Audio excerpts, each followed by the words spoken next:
Visiones de género. Un espacio para construir igualdad entre mujeres y hombres. Visiones de género. Visiones de género. Una coproducción de la Radio 870 UCR, el Instituto de Estudios de Género y Audiovisuales de la Universidad Estatal a Distancia.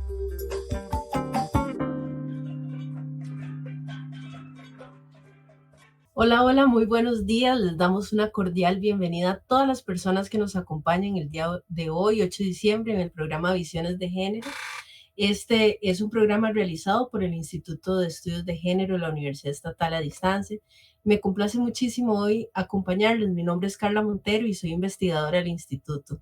Y bueno, hoy en Visiones tendremos un tema muy interesante respecto a las masculinidades de las bananeras, donde nadie las ve. Voces silenciadas, cuerpos marcados por el nemagón. Un tema que vamos a abordar de manera integral desde la literatura. Y bueno, les recordamos que Visiones de Género es un espacio que lo compartimos con el Tecnológico de Costa Rica, alternado cada semana. Y además nos pueden seguir a través de la transmisión en vivo por el Facebook Live de 870 UCR o bien por el Facebook de Audiovisuales de la UNED.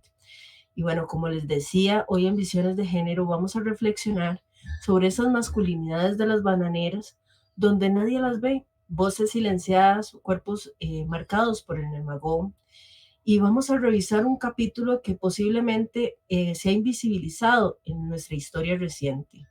La exposición de miles de trabajadores y trabajadores bananeros al nemagón entre la década del 70 y 80, cuyos efectos fueron denunciados en los años 90 y 2000, un hecho que no solo dañó cuerpos, sino que también marcó identidades. Y bueno, desde el enfoque de género, esto nos obliga a mirar cómo las masculinidades desde este sector, desde las bananeras, fueron construidas en el silencio, hombres exigidos a ser fuertes, proveedores resistentes, aun cuando sus cuerpos estaban siendo afectados por un agroquímico que arrebató salud, fertilidad y dignidad.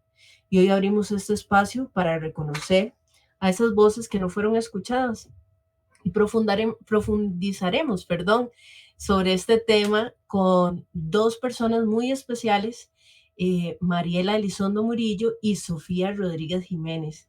Buenos días, Mariela, Sofía. Para contextualizarles un poco más, Mariela Elizondo Murillo es bachiller en comunicación colectiva con énfasis en relaciones públicas y estudiante de Filología Española de la Universidad de Costa Rica, originaria de Ciudad Quesada, San Carlos, y estudiante de segundo año de Filología. Mariela, mucho gusto y un placer tenerte por acá. Y bueno, también a Sofía Rodríguez, que es originaria de Santa María de Dota, estudiante de segundo año de Filología Española, también de la Universidad de Costa Rica, pero particularmente interesada en la literatura regional y en la problemática ecológica con perspectiva de género. Muy buenos días, es un placer tenerlas por acá. Muchas gracias. Buenos días, muchas gracias. Buenos días. Bueno, chicas, yo creo que ustedes traen a la mesa un tema sumamente interesante. Nos transportan a una temática puedo decirlo con toda propiedad, muy triste si lo vemos, de todos esos efectos que pasaron, ¿verdad? En ese momento y que todavía esas familias siguen marcadas, pero también nos llevan a un análisis ecocrítico mediante 20 fragmentos de la novela Donde Nadie, de Carlos Villalobos. Y yo creo que eso es algo que lo hace muy interesante a la hora de compartir este tema. Y ustedes anterior, ¿verdad? A esta entrevista, cuando nos reunimos para hablar al respecto, me hablaban de ese marco del plantacioceno. Plantacionoceno. En medio de un discurso tóxico construido a partir de testimonios de los extrabajadores de las bananeras, ¿cómo se evidencia ese impacto del nemagón en el medio ambiente y, por supuesto, en la salud de los hombres? Y bueno, les voy a dar el espacio para que nos comenten e iniciemos esta entrevista sobre de qué trata esta novela, de qué trata Donde Nadie, ¿Qué plantea la novela al lector? Las escucho. Bueno, esta novela Donde Nadie fue escrita por Carlos Villalobos. Él la publicó en 2023, si no me equivoco, y acá lo que hace es combinar tanto la literatura como la parte periodística de su carrera y nos comparte aproximadamente 170 fragmentos que combinan testimonios, noticias, datos científicos que nos van a enmarcar en esta problemática del nemagón, ¿verdad? Eh, y bueno, nos van a representar principalmente como la afectación de la salud, el cambio en el medio ambiente, este, y en este caso lo que nosotros hicimos fue en el marco de la clase de explicación de textos de filología y este, nosotros hicimos un análisis en conjunto con eh, otros compañeros, con Maricruz, con Elías, con Ivonne y con Ezequiel, en el que analizamos una selección de 20 fragmentos que hizo el profe Ronald Campos y que analizamos cómo se representa este discurso tóxico, cómo se representa la problemática del plantación seno y cómo se hace esto por medio de la literatura, a través de las voces, a través de cómo se plantea el título, porque Donde Nadie es un título muy fuerte, ¿verdad? Y, y también a través de la construcción del espacio, pues ya vemos que no es un espacio ambiental bonito, un paisaje de un trabajo amigable, sino que ya está lleno de problemáticas. Y bueno, este texto es una invitación al lector para que sea más crítico respecto a este tipo de situaciones que se han dado y que se siguen dando lamentablemente, eh, además de visibilizar la salud de los hombres, porque, bueno, en este tipo de sector son principalmente los hombres los que trabajan, pero también los que se ven más invisibilizados por estructuras patriarcales. Entonces, es una invitación a prestar atención a este tipo de situaciones. Sofía, muy interesante. Nos hablabas de que son 170 fragmentos y eligieron solo 20. ¿Bajo qué criterio eligieron esos 20 fragmentos? Bueno, la elección no recayó en nosotros, sino en la selección que hizo el profesor Ronald Campos para este trabajo de explicación de textos. Entonces, por ejemplo, en estos fragmentos que nosotros analizamos, habían voces protagónicas, habían testigos que veían a familiares enfermarse, habían noticias que nos ponían como en este marco, como más real, ¿verdad? Porque tal vez cuando leemos pensamos que es algo ficticio, pero en este caso, al ser literatura testimonial, estamos leyendo cosas que en realidad sucedieron y que al tener las noticias que nos reafirman, además de los datos científicos, como que estamos parados ahí, ¿verdad? Como que ya vemos el problema de frente y no nos podemos quedar como eh, pasivos al respecto, por así decirlo. Muchas gracias, Sofía. Sí, definitivamente es leer y entender también desde la propia vivencia. Y algo que me llama muchísimo la atención es el concepto de ecocrítica. Me gustaría que me explicaran y también a la audiencia en qué consiste o cómo podemos desarrollar ese concepto. Claro, bueno, una de las partes más importantes para entender el análisis que hicimos de la novela es entender cuáles son estas teorías literarias que utilizamos en el proceso y una de ellas es la de la ecocrítica. La ecocrítica es una teoría de finales del siglo XIX creada por el biólogo Ernest Haeckel, ¿verdad? Y bueno, esta va a comprender un campo del saber muy complejo que se va a relacionar con otras ciencias. Entonces es más que todo como interdisciplinario, ¿verdad? Eh, y bueno, en general, o lo principal que establece la ecocrítica es la relación entre la literatura y el medio ambiente, ¿verdad? Entonces, el medio ambiente va a ser uno de los principales temas de investigación, uno de los principales temas que se van a abarcar en la novela. Entonces, bueno, nosotros seleccionamos el término de ecocrítica, la teoría ecocrítica, porque dentro de la novela se abarca principalmente el tema del medio ambiente en relación con las masculinidades. Entonces, se va a hablar mucho como del deterioro del medio ambiente, de las plantaciones, de cómo este agroquímico y el uso del nemagón van a afectar en las plantaciones, en las aguas, y cómo esto también va a afectar en la salud pública. Entonces, es importante también entender estos términos para poder tener como un análisis más profundo de la novela. Bueno, Mariela, sumamente interesante ver desde esa perspectiva no solo la novela, sino cómo las relaciones sociales y todo lo que enmarca el desarrollo del ser humano se basa en un entorno medioambiental y cómo cada una de estas variables afecta de una u otra forma la calidad de vida de las personas y también la forma en que conectamos con el medio y los demás. Ahora, ustedes me ponen un gran reto a la hora de hablar sobre esta temática porque traen conceptos que para mí han sido, bueno, son bastante nuevos y yo creo que también para la audiencia, porque ustedes hablan de plantacionoceno y yo digo, bueno, ¿qué es, verdad? ¿Qué es eso? ¿Cómo se relaciona con la novela?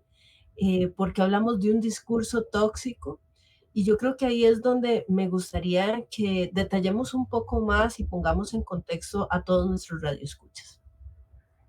Sí, claro. Bueno, para nosotros también estos eran términos totalmente desconocidos cuando comenzamos este trabajo. Em, Antes de hablar del plantacionoceno, tenemos que referirnos al antropoceno, que es como a lo que viene a criticar. Y es que el antropoceno es como esta era geológica en que el ser humano ha cambiado tanto el medio ambiente que lo ha transformado. Y juzgamos y criticamos al ser humano como el culpable, pero lo que viene a proponer el plantacionoceno es como no es una actividad general, sino es por estructuras de poder como el colonialismo, como el capitalismo extractivista y en este caso los enclaves bananeros y las piñeras. Entonces son estas estructuras que vienen a explotar la tierra, vienen a explotar a los trabajadores y solo se interesan por el crecimiento de unos pocos, ¿verdad? Por los dueños de estas empresas y dejan totalmente de lado el impacto ambiental, la transformación y los derechos humanos. Son completamente olvidados a cambio del dinero que pueden generar estas plantaciones y las exportaciones en países ajenos a donde vienen, ¿verdad? Y en este caso, también aparece el discurso tóxico, que es un concepto propuesto por Datering alrededor de los 90 por ahí, que lo que dice es que ya la literatura contemporánea no ve el medio ambiente como un paisaje bello, sino como un paisaje desesperanzador, porque ya existe el medio colectivo a una catástrofe medioambiental, en que ya se comienzan a ver inundaciones, que ya el mundo se va a acabar, la gente se comienza a enfermar por este ambiente en el que está inmerso y que no tiene mucho control al respecto, porque el control está en los grandes que se enriquecen a partir de estas estructuras explotativas. Entonces, esta novela se enmarca en estos dos conceptos porque estamos viendo a trabajadores que se han visto afectados por el uso de un agroquímico de manera indiscriminada, sin considerar toda la toxicidad que tiene, que estaba respaldada antes de su aplicación y que no solamente afecta a sus cuerpos, afecta a su ambiente, afecta a las comunidades y la transforma profundamente.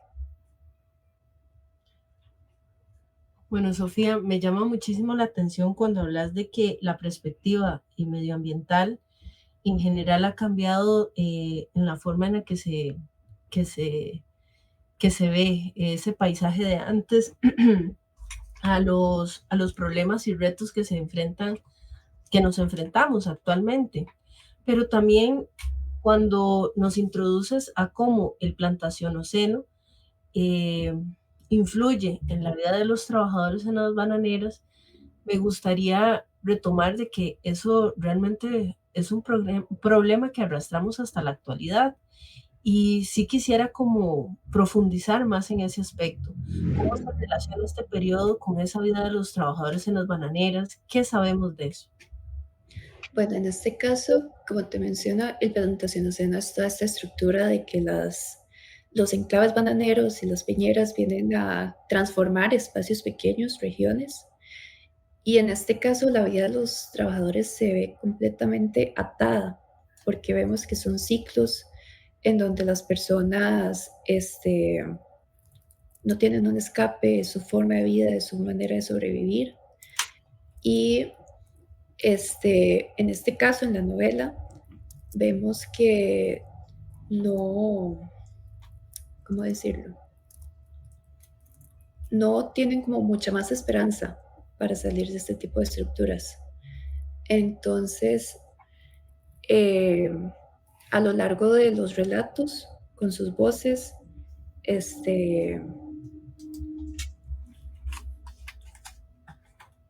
sí, como que eh, van planteando este ambiente en donde la vida está atada a la enfermedad, está atada a su trabajo, no tienen otras maneras de sobrevivir y simplemente ven como todo se va desbastando y nunca van a enriquecerse porque la riqueza se la dejan otras personas y sus vidas se ven disminuidas a solamente lo que pueden producir, pero no a su dignidad como seres humanos.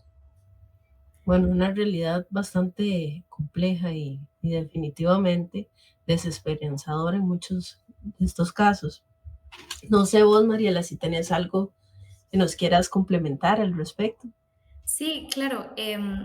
Yo quisiera resaltar que, bueno, la novela es como un híbrido, ¿verdad? Entre una crónica periodística y la literatura testimonial, ¿verdad? Que la literatura testimonial lo que busca es esto de dar testimonio, valga la redundancia, de alguna problemática. Ahora, lo que ocurre con la literatura testimonial en Centroamérica es que esta privilegia las narrativas como relacionadas con la violencia política, porque es eh, una de las problemáticas más grandes que sufrimos en Centroamérica lastimosamente. Pero el plantacionoceno viene a buscar evidenciar otro tipo de violencia estructural, que en este caso sería la violencia ambiental, como mencionaba Sophie. Entonces, lo que busca es explicar cómo se utilizan mecanismos del medio ambiente para también ejercer violencia sobre los cuerpos. Y bueno, pues esto se ve en los trabajadores de las bananeras que se evidencia en la novela por este deterioro de la salud pública de los trabajadores debido a las consecuencias del nemagón y al uso, ¿verdad?, de estos agroquímicos que lo que produce es daños en la salud física y emocional también.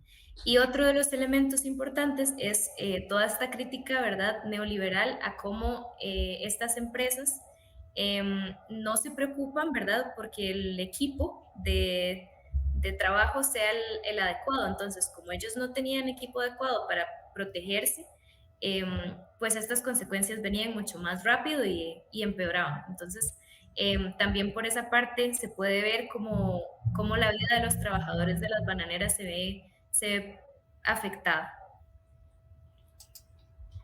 Sofía, perdón, Mariela, muchísimas gracias. Aquí yo creo que exponer los tipos de violencia, hablar de violencia ambiental y demás, también se centra en cómo ejerce esa presión directa sobre la salud de las personas, sobre la salud principalmente de esos hombres que estuvieron en campo expuestos a este agroquímico.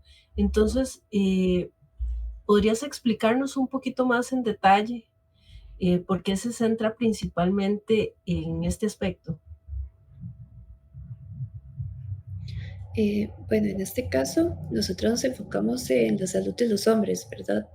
Porque son la principal fuerza de trabajo en las plantaciones bananeras y son los que están expuestos a este agroquímico directamente cuando lo rociaban, cuando tenían que transportar el banano, cuando tienen que trabajar bajo largas horas, bajo el sol y, y pues se ven sumamente explotados, ¿verdad?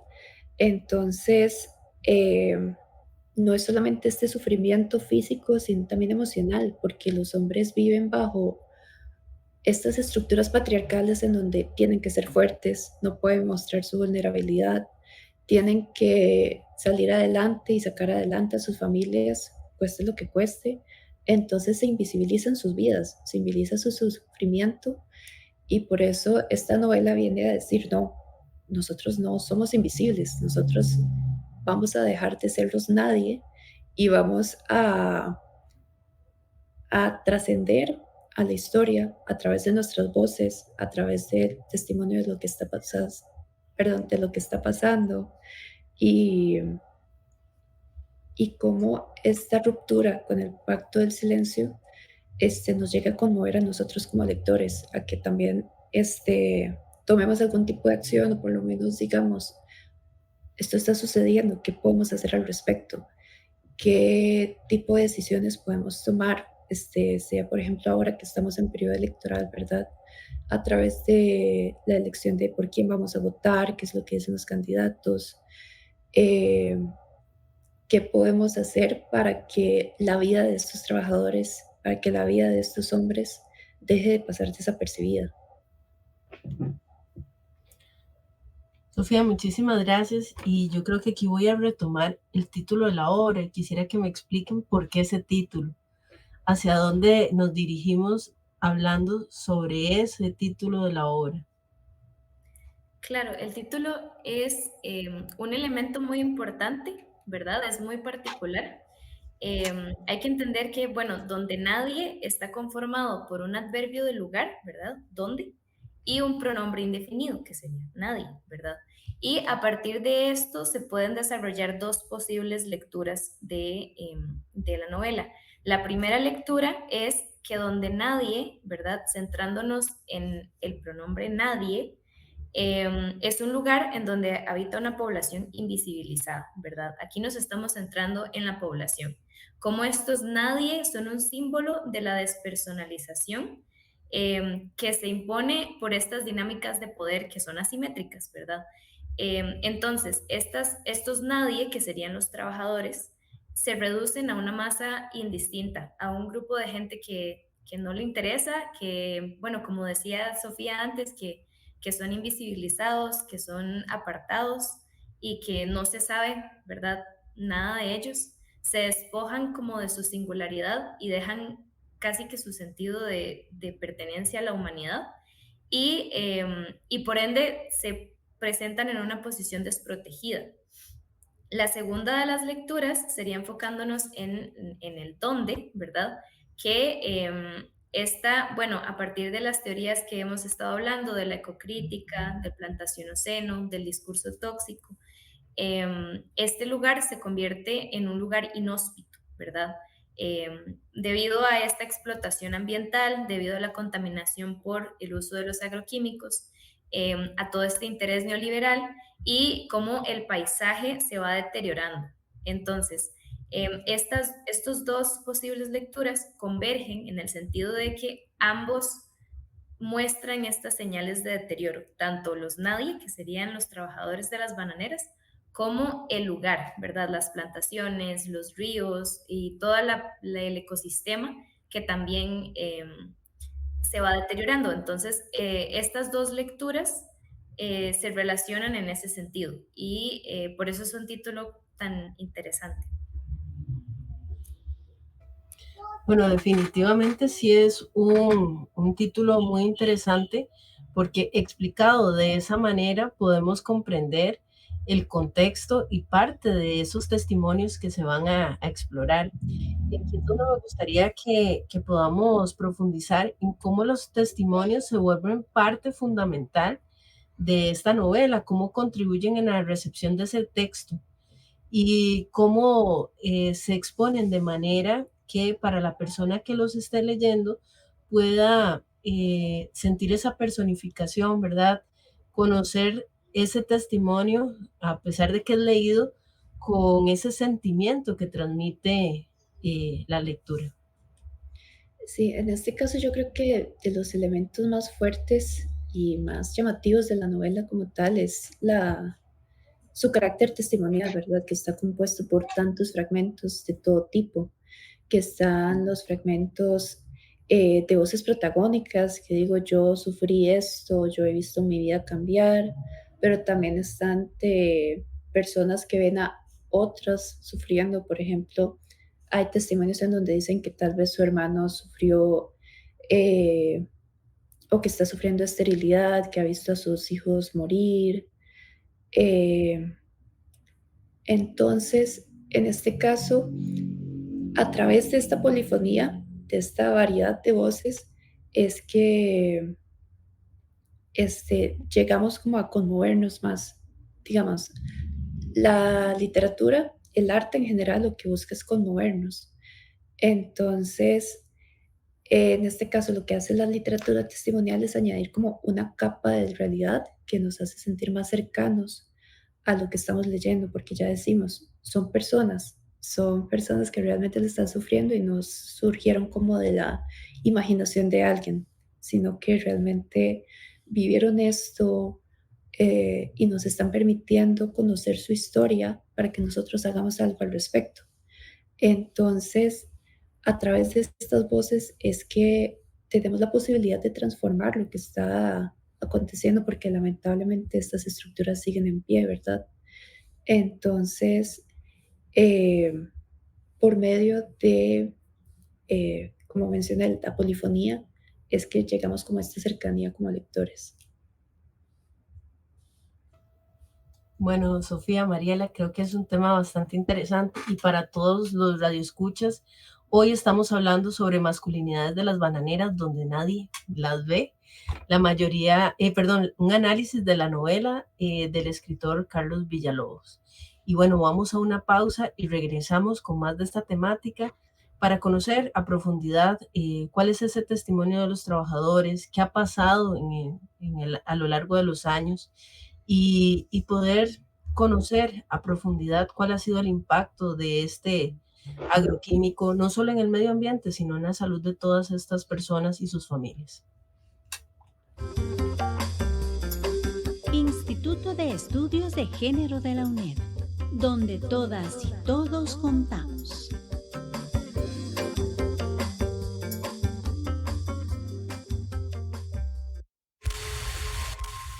¿Ya estás dormida?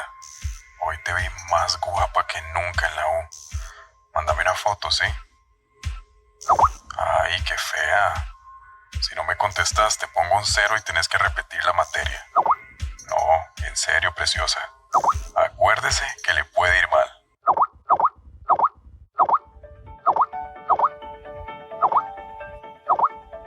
Todas las personas podemos ser víctimas de hostigamiento sexual. Esto nos afecta a todos y a todas. Debemos visibilizar las conductas no deseadas, inapropiadas y ofensivas. El hostigamiento sexual es violencia y discriminación. Es un acto no deseado y usted no se lo buscó. No se culpe. El hostigamiento sexual puede ser chantaje. Puede venir de cualquier persona, una autoridad, una colega o un compañero. El hostigamiento sexual puede manifestarse con palabras, miradas, acercamientos físicos, favores sexuales, chantaje y pornografía, entre otras formas. ¿Qué hacer entonces? Resguarde elementos de prueba. No borre los correos, ni mensajes, ni fotos, ni audios. Guárdelos. Y cuando sea posible, diga, no me gusta, no quiero y no deseo su conducta. Tenemos derecho a un ambiente laboral y educativo libre de violencia. Denunciar es fundamental para acabar con el hostigamiento sexual. Yo digo no al hostigamiento sexual. En la UNED existe un reglamento y un protocolo de atención. Consúltelos. Más información en el sitio web de la UNED, uned.ac.cr. Un mensaje del Instituto de Estudios de Género de la UNED y de la Junta Especial contra el Hostigamiento Sexual. Visiones de género. Visiones de género. Aportes del Instituto de Estudios de Género de la UNED.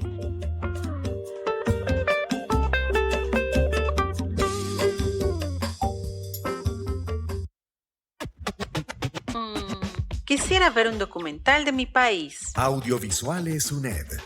Y yo quisiera usar un audio o un video para mi clase. Audiovisuales UNED. ¿Cómo me serviría repasar esa materia con un podcast? Audiovisuales UNED. Estamos en audiovisuales.uned.ac.cr. Toda una mediateca de materiales didácticos. Producción nacional. audiovisuales.uned.ac.cr. Videos y audios disponibles. También estamos en YouTube y en soundcloud.com. Audiovisuales UNED.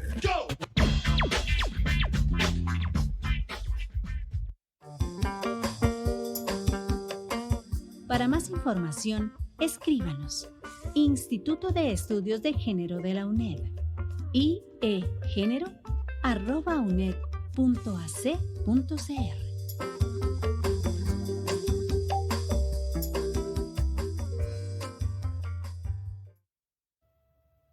Bueno, gracias por mantenerse en sintonía, y para quien recién nos está escuchando, hoy estamos conversando sobre un tema que marca profundamente la historia social del país: las masculinidades de las bananeras y el impacto del Nemagón en la vida de miles de trabajadores entre los años 70 y 80, desde una perspectiva literaria.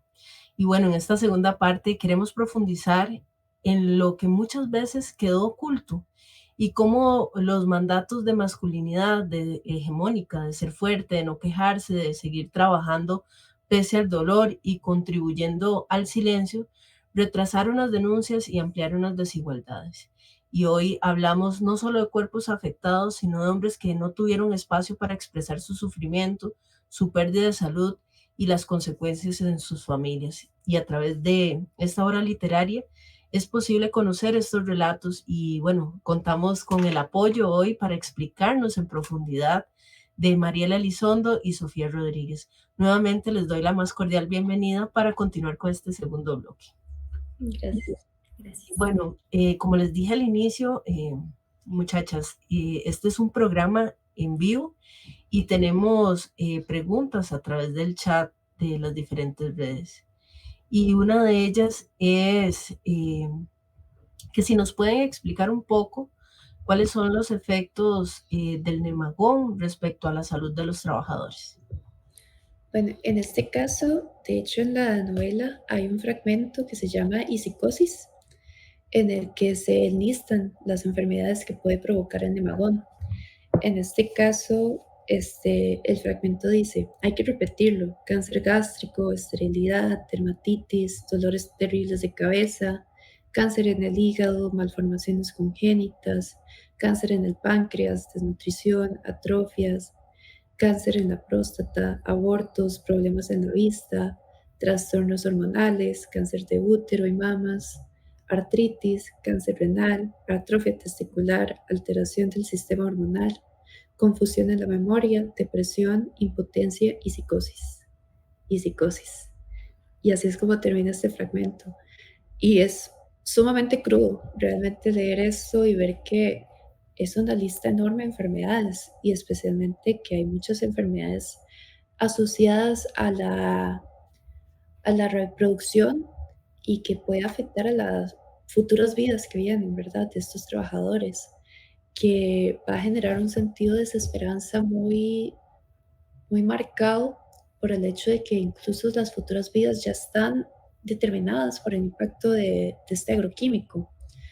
Y el hecho de que este fragmento se llame Psicosis y termine con psicosis y psicosis también enmarca la afectación emocional y mental de vivir en este tipo de estructuras de poder, estructuras capitalistas extractivistas, que los convierte solamente en máquinas de trabajo, que les quita su derecho a la dignidad, a lo más básico, a la dignidad humana, pero también que les roba la esperanza de formar una familia sana, de que su vida ya está condenada a las enfermedades.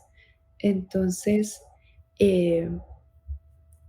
a través de este fragmento, el autor nos da la lista de lo que puede pasar, pero también el efecto emocional que esto tiene en la vida de los trabajadores y de las comunidades.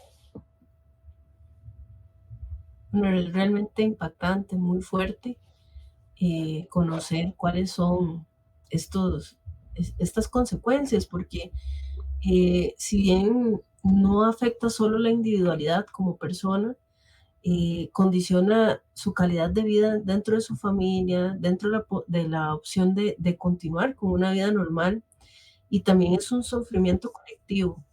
Entonces es bastante complejo, y aquí es donde yo me pregunto, ¿qué contribuye, digamos, este tipo de análisis literarios a la sociedad fuera de los contextos académicos? Porque no es solo analizar una lectura, sino es una forma de hacer público un problema social, un problema ambiental, un problema colectivo. Claro, yo creo que esto es como la pregunta que siempre nos hacemos como personas que se dedican a las letras, ¿verdad? Que tal vez nos generan como esta crisis de, bueno, yo leo, analizo, pero ¿qué puedo hacer al respecto? ¿Qué va a hacer este análisis en la sociedad? Y creo que lo más importante es que iniciamos conversaciones respecto a cómo Perdón, es que casi no te escuchamos, creo que es el micrófono. Perdón, ahí está mejor. Ahora sí. Ok, listo. Sí, como decía, que la intención principal de este tipo de análisis es iniciar conversaciones respecto a las situaciones que estamos viviendo, especialmente en este caso que es una literatura testimonial, que son hechos que sí ocurrieron, que son comunidades que se han visto afectadas, que están buscando reivindicarse, que buscan trascender a la historia para que esta no se repita. Entonces, no solo nuestro trabajo como literatos que analizan obras, sino también desde la misma literatura, buscamos que los lectores se conmuevan y que busquen formas de actuar, que si algo los atraviesa, que busquen maneras de hacer algo al respecto y que no se queden pasivos y no se haga nada que pase a la ligera, ¿verdad? Entonces, sí, yo creo que eso es como lo más importante y especialmente en este contexto de periodo electoral, que tenemos que prestar especial atención a los discursos de los políticos, a sus propuestas, a quién queremos que nos represente y por qué, cómo queremos que el pueblo prospere, y es por medio, por ejemplo, de este ejercicio político de ir a votar. Entonces, es por medio de la literatura y del arte y de los discursos que nosotros llegamos a tener un efecto en la sociedad.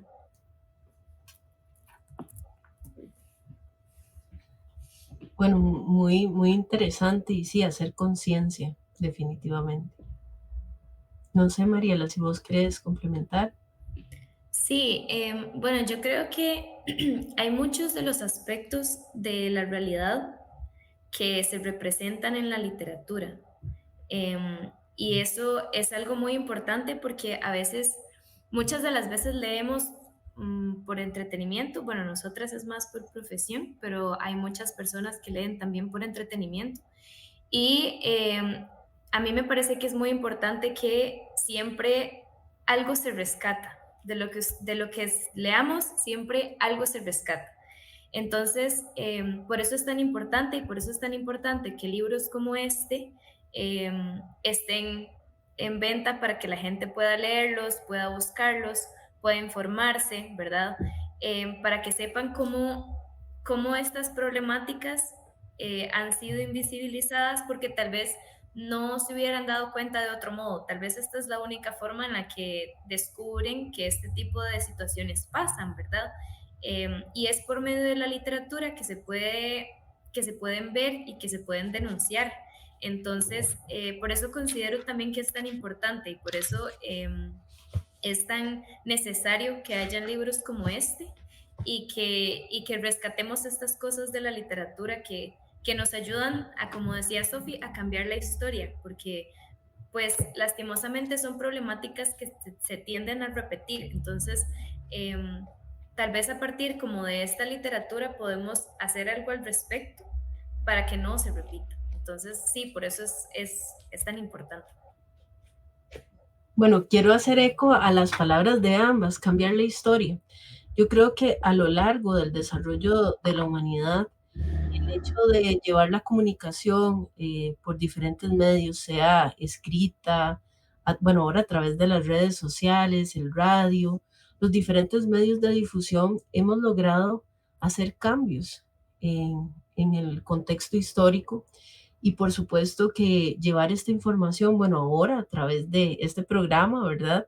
Hace que nazca la necesidad de conocer un poco más este contexto y poder profundizar en la necesidad de ver qué es lo que pasa realmente, no solo a nivel ambiental, social, sino político, y cómo afecta eso no solo las economías, sino toda la estructura social que tenemos, ¿verdad? Entonces, es un tema sumamente interesante. Me parece que conocerlo a través de voces como ustedes, de personas súper jóvenes que están todavía en formación y con un criterio tan, tan consolidado, es aún más valioso. Y bueno, aquí dentro de las redes nos hacen preguntas y una de esas es que si conocen sobre algunas de las reflexiones, sobre algunos de los efectos de las que han tenido este agroquímico sobre las familias, buenas familias, mejor dicho, y qué reflexiones sobre la masculinidad nos pueden compartir. Bueno, respecto a lo de las familias, esto se manifiesta especialmente con la afectación de las comunidades, porque el Nemagón contaminó las aguas de estas comunidades y llegaba directamente a ellos. Entonces, este dicho de que el agua es vida se perdió totalmente y el agua se convirtió en muerte, se convirtió en enfermedad para estas personas, no solo en el libro, sino en la realidad, ¿verdad? Y bueno, esto provocaba que muchos niños nacieran con malformaciones porque la mamá, el papá se veían expuestos al agroquímico, al nemagón directamente. También las dinámicas, la pobreza que se vivía en estas zonas los afectaba y los ataba a que ni siquiera pudieran optar por la educación, sino que eran niños que ya se veían directamente sometidos a trabajar en las bananeras. Entonces vemos que no es solamente la vida de los hombres las que se ve afectada como un elemento, sino que es toda la familia la que se ve en esta condición tan triste, tan dura, por las decisiones que toma una empresa para su propio beneficio, sin considerar los efectos que tiene en las vidas humanas y en el ambiente y en el futuro que viene, porque ya estos niños no conocen tal vez la palabra esperanza porque nunca la han visto realmente. Bueno, eso que decís de que el agua es vida definitivamente es impactante. No sé qué decir al respecto porque, digamos, dentro de la perspectiva del concepto de que tiene uno sobre su cotidianidad, no puede entender cómo tal vez muchas personas viven esto todos los días y que definitivamente no solo afecta en su inmediatez, sino a toda su generación. Entonces es muy, muy lamentable, es sumamente triste. No sé, Mariela, si vos tenés algo que compartirnos, porque todavía tenemos una pregunta más de la audiencia. Sí, bueno, en cuanto a los efectos en las familias, para anexar un poco lo que estaba diciendo Sofi, creo que también es importante hablar como del tema de la voz de los fragmentos, porque en muchas ocasiones el narrador es, bueno, lo que nos enseñan en la escuela de que es un narrador testigo, ¿verdad? Entonces es mucho de cómo yo veo los efectos en mis familiares. Entonces era mucho como, mi cuñado sufrió de cáncer de próstata o mi hermano falleció a causa de tal cosa. Entonces también es importante ver eso porque no solamente es pues los efectos en las familias, pues sí, es los efectos en la salud, pero también estos efectos de cómo yo estoy viendo a mis familiares o a mis seres queridos que están siendo afectados por los efectos del nemagón y cómo eso pues emocionalmente también nos afecta. Entonces, también esa parte es muy importante porque muchos de los fragmentos están construidos de esa forma, de cómo yo estoy viendo a mis familiares o a mis seres queridos sufrir las consecuencias de este uso de agroquímicos y bueno, de estar como expuestos al nemagón y a estos trabajos, ¿verdad? Entonces, pues sí, esta parte como de la construcción de las voces es muy importante, justamente por eso también. No, definitivamente se invita a todos los que nos están escuchando a leer esta obra. Y aquí es donde quiero retomar la segunda pregunta que les hacía de la audiencia. ¿Qué reflexiones sobre la masculinidad nos pueden compartir? Ok, sí, bueno, en cuanto a las masculinidades, el texto de ahí es sobre los trabajadores de las bananeras, de los trabajadores hombres de las bananeras, de cómo les afecta a ellos en cuanto a su parte física, pero también en cómo se ven en un espacio vulnerabilizado, ¿verdad? Su masculinidad se ve vulnerabilizada y más que todo en cuanto como a todas estas enfermedades que tienen que ver como con el tema de la reproducción, de cómo se les daña también todo lo que es el aparato reproductor, de cómo ellos mismos se convierten, ¿verdad?, en esta como especie de toxicidad, porque recuerdo que había uno de los fragmentos que era como que ellos mismos hasta lo que orinaban era como agroquímico, ¿verdad?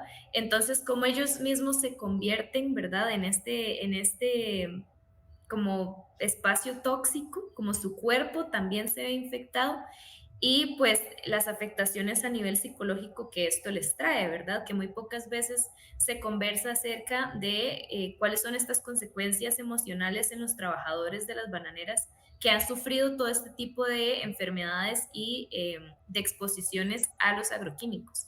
Entonces, creo que sí, por ahí puede ir un poco la parte como de la masculinidad y cómo ésta se ve vulnerabilizada y se ve afectada por medio de este uso bueno, de la exposición más que todo a estos agroquímicos. Bueno, muchísimas gracias, Mariela. Yo creo que aquí caemos en una reflexión más allá de cuál es la relación que tiene este texto con la perspectiva de género y la construcción de las masculinidades, porque estamos hablando de esa forma vulnerable de ver al ser humano y no más allá de bueno, una forma bastante completa, ¿verdad?, de ver a la persona desde su esfera familiar y desde su trabajo, desde su entorno en particular. Entonces, ¿qué relación tiene el texto con la perspectiva de género y la construcción de las masculinidades? Claro, bueno, principalmente esto que les decía, ¿verdad? De cómo se ven vulnerabilizados y también cómo muchas veces este trabajo es para ellos el único recurso económico que tienen, ¿verdad? Cómo para ellos salir adelante, tanto ellos como su familia, la única forma, ¿verdad?, que tienen es mediante un trabajo, a pesar de que este trabajo no tenga las condiciones adecuadas, a pesar de que en este trabajo tengan que exponerse a agroquímicos que puedan sufrir enfermedades, que en realidad tampoco está muy bien pagado, a pesar de todas estas cosas, pues ellos sienten esta responsabilidad, ¿verdad?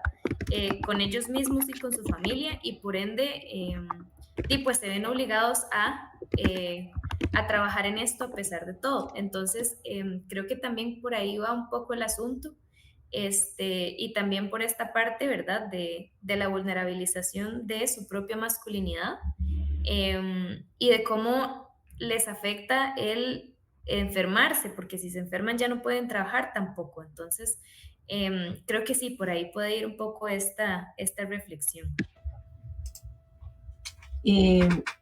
Bueno, yo creo que aquí también existe una relación entre el espacio físico y el espacio corporal, ¿verdad? Y a mí me gustaría que nos explicaran un poquito más sobre cuál es esa relación, principalmente de estas personas trabajadoras de las bananeras. Sí, bueno, nosotros cuando hicimos el análisis, ¿verdad?, de los componentes narratológicos, seleccionamos el tema del espacio y, bueno, identificamos tres espacios principales, ¿verdad?, que es el espacio natural contaminado, que este se va a referir a, pues, todo el ecosistema, ¿verdad?, la parte de como de las plantaciones, de la contaminación de los ríos, de las aguas y todo lo demás. Después van a estar los espacios corporales violentados, ¿verdad? Porque en este caso vimos el cuerpo humano como el espacio, ¿verdad? Un espacio corporal. Y en este caso, pues se va a ver pues todo este deterioro, ¿verdad?, del cuerpo de los trabajadores. Y después también va a estar el espacio sociolaboral de explotación, ¿verdad?, en donde este trabajo se va a convertir en un trabajo de explotación, ¿verdad?, en donde no se van a ver equipos adecuados de protección, no son, las pagas no son las adecuadas y demás. Entonces, estos son como los tres espacios principales que encontramos. Estos no van a estar aislados, sino que van a estar interconectados entre sí y van a formar este término denominado el ecosistema tóxico, ¿verdad? Estos tres de ellos en conjunto conforman este ecosistema tóxico. Entonces, es importante analizar este componente del espacio porque se puede ver en conjunto cómo se van deteriorando simultáneamente, ¿verdad? Entonces, tanto el cuerpo humano se va deteriorando como el espacio natural, ¿verdad? Ambos por las consecuencias del nemagón, y el espacio sociolaboral también se va deteriorando debido a estas consecuencias precarias, ¿verdad?, que les brindan. Entonces, eso sería un poco como la parte de la relación en el espacio, que también es tan importante en esta novela. Sí, en este caso a mí me gustaría retomar un poco de esto del espacio corporal y las masculinidades, porque como mencionamos anteriormente, estas voces, estos espacios han sido invisibilizados, porque son hombres, porque deben ser fuertes, deben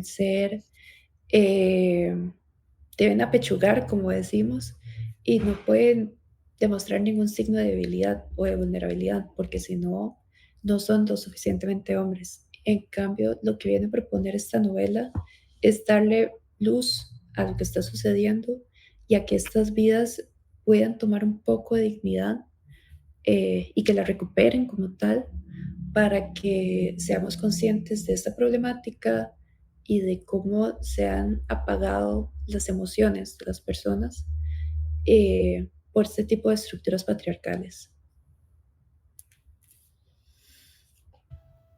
Bueno, creo que ha sido bastante enriquecedor conocer esta perspectiva literaria, ¿verdad?, para hacer denuncia social y también conocer este tipo de violencia que de una u otra forma se ha manifestado y en algunos lugares continúa siendo pan de cada día. Y a mí me gustaría ir cerrando el programa con una pregunta directamente para ustedes como personas jóvenes. ¿Cómo motivarían a que otras personas se involucren en este tipo de arte, que estudien y puedan hacer denuncia a través de estas formas de expresión? les doy la palabra. Bueno, pues yo siento que el arte siempre se presta al servicio de este tipo de movimientos sociales que buscan una reivindicación, ¿verdad? Siempre ha estado ahí presente y ahí va a estar también. Entonces, por supuesto que para nosotras como estudiantes de filología y que nos encanta la literatura, lo vemos como un recurso súper necesario para evidenciar este tipo de cosas de una forma un poco más interesante, ¿verdad? Porque tal vez no es lo mismo leer un artículo científico de súper técnico a leer una novela de fragmentos de testimonios de personas que pasaron por esto y que tal vez se siente un poco más cercano. Entonces, creo que por supuesto que obviamente yo voy a promover la lectura, pero sí me gustaría entonces promover este tipo de lectura que se acerca como a estos procesos de reivindicación y de cambio en la sociedad que son tan importantes. Definitivamente. ¿Y vos, Sofía? En mi caso, yo creo que en la actualidad estudiar artes y literatura, en nuestro caso, es un movimiento muy valiente en una sociedad que realmente la deslegitima, porque se le quita valor, se le resta su importancia, pero es realmente lo que nos llega a conmover. Todas las personas, cuando tenemos la oportunidad, buscamos el arte para conmovernos, para resonar con algo y tal vez para poner en palabras lo que no podemos poner por nosotros mismos, porque no sabemos cómo hacerlo. Y en este caso, este tipo de novelas lo que nos permite es acercarnos a una realidad que tal vez no sabemos cómo entrarle, por así decirlo, porque tal vez estamos como sobreestimulados por estar viendo noticias, cosas en redes sociales, cosas que pasan muy rápido. En cambio, la lectura nos hace detenernos y decir, ok, esto está sucediendo, ¿verdad? Entonces, es una forma de reconectar con nosotros mismos, pero también reconectar como sociedad y como comunidad, que vemos que no podemos como andar solos por la vida, sino que realmente debemos movernos en conjunto. Muchas gracias y me parecen muy acertadas estas intervenciones de ustedes y bueno, darles un especial agradecimiento en nombre del Instituto de Estudios de Género, pero también compartir con toda la audiencia de que hemos llegado al final de esta conversación tan enriquecedora. Desde un enfoque de género, este caso revela cómo las masculinidades de las bananeras fueron atravesadas por desigualdades estructurales, hombres que debían mantenerse fuertes, seguir trabajando pese al dolor y callar sus síntomas por miedo a perder su empleo o ser estigmatizados. Definitivamente la identidad masculina, el mandato de resistencia y la ausencia de las condiciones laborales justas se combinaron en este caso para producir un silenciamiento que duró décadas.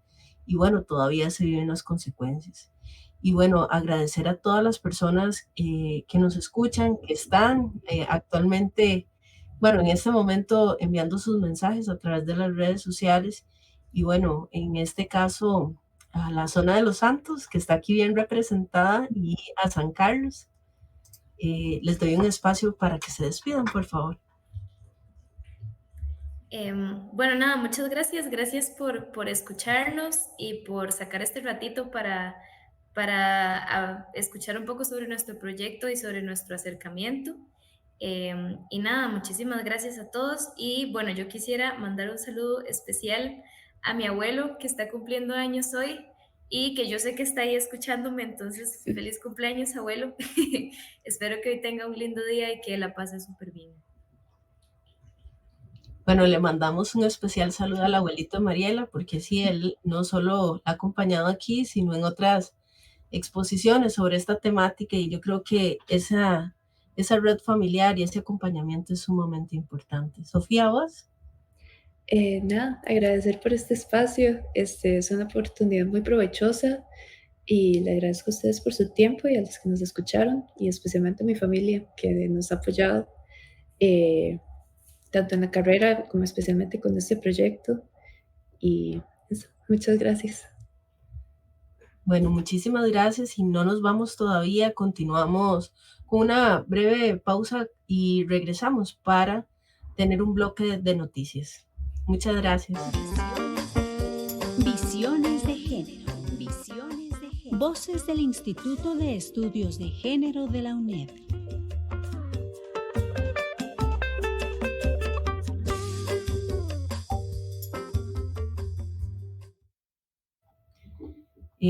Bueno, tenemos este breve espacio para hablar sobre qué pasó este 1 de diciembre. Y bueno, el pasado 1 de diciembre el mundo conmemora el Día Mundial de la Lucha contra el VIH-Sida, una fecha creada por la Organización Mundial de la Salud en 1988, con el objetivo de visibilizar la realidad de las personas que viven con VIH, promover el acceso universal a la salud y reducir ese estigma asociado a esta condición. Bueno, y este día no solo busca generar conciencia sobre la prevención y el tratamiento, sino también poner en el centro las desigualdades que aún limitan el acceso a un diagnóstico, a medicamentos y apoyo social. Y bueno, tomando como referencia esto, quisiera agradecerle a todas las personas que nos han acompañado el día de hoy y esperamos que para el próximo programa de Visiones de Género continuemos conversando sobre estos temas y ampliando sobre estas importantes conversaciones que no solo marcan una pauta, sino que también permiten un análisis más profundo de la realidad social, económica, ambiental que integra nuestra sociedad. Y bueno, agradezco al compañero Cristian Salas, Sebastián Torres, que nos ayudan en controles y que también a usted, que nos acompaña cada lunes desde casa. Bueno, nos escuchamos de hoy en 15 y un gusto haber compartido con ustedes.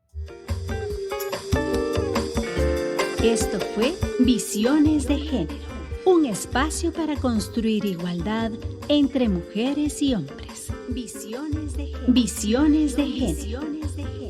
Una coproducción de la Radio 870 UCR, el Instituto de Estudios de Género y Audiovisuales de la Universidad Estatal a Distancia.